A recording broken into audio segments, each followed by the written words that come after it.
Продължаваме сега с монтажа на шлавките към управлението и към компресора.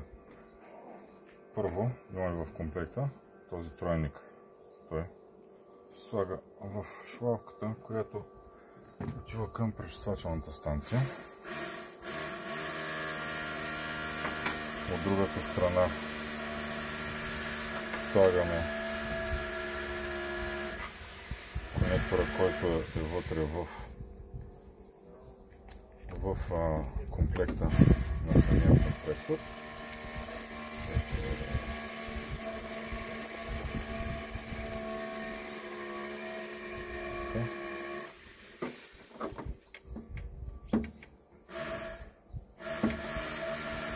Ето така и го оставяме за сега да се почива.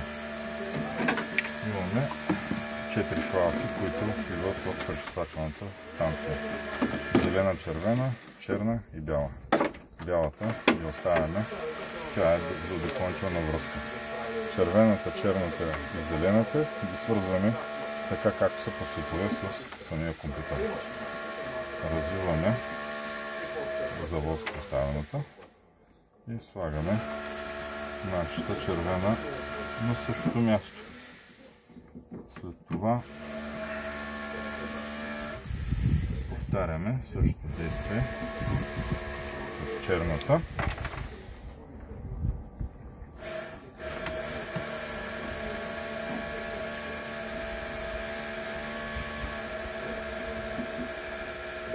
И с зелената. Тук внимавайте, защото бялата, която идва от пречиствателната станция, не трябва да се свързва към бялата, която е тук.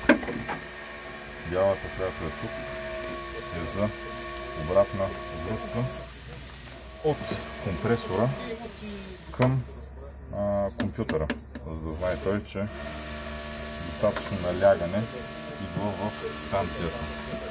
За целта, за тази обратна връзка, използваме просто малко парче шлавка. Така. Слагаме. Ето.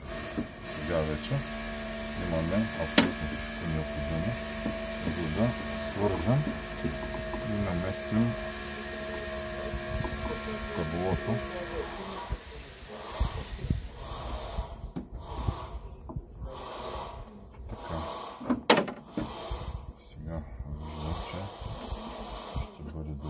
Завъртим тройника на другата страна.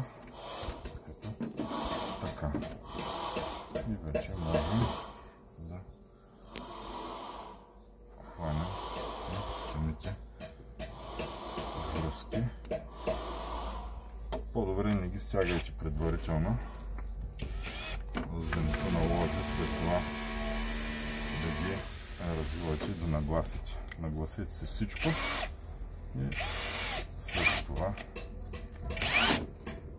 готово. Ето, червена, черна, зелена. Бялата връща към компресора. И това е.